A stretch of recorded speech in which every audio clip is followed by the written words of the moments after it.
না ভাই, তোরা আমাকে কবরে রেখে যাইস না। তোরা আমাকে কবরে রাখার সাথে সাথে আমি জাহান্নামে চলে যাব, কারণ আমি আমার জীবনে কোনো ভালো কাজ করি নাই। আল্লাহ আমাকে জাহান্নামে দিবেন, আমি সেই আগুন সহ্য করতে পারবো না। তোরা আমাকে বাঁচা, তোরা আমাকে কবরে দিস না। আমার বোনের জীবনের সমস্ত গুনাহ মাফ করে দিন, আমিন।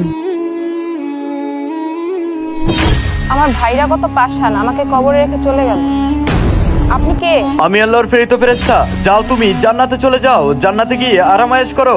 আমি তো কখনো ভালো কাজ করি না, আমি কেন জান্নাতে যাব? তুমি কি কারণে জান্নাতে যাচ্ছ তাহলে যাও একটু দেখে আসো।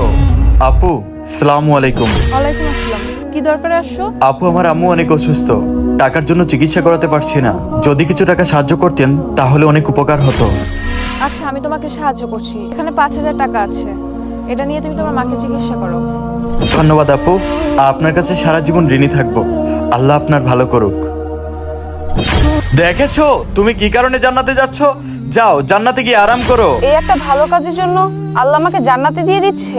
হ্যাঁ হ্যাঁ, আল্লাহ তোর উপর খুশি হয়ে এই কাজের জন্য তোকে জান্নাত দিয়েছেন। হে আল্লাহ, আপনি সর্বশক্তিমান। আপনি যদি মুসলিম হয়ে থাকেন তাহলে সাবস্ক্রাইব করবেন।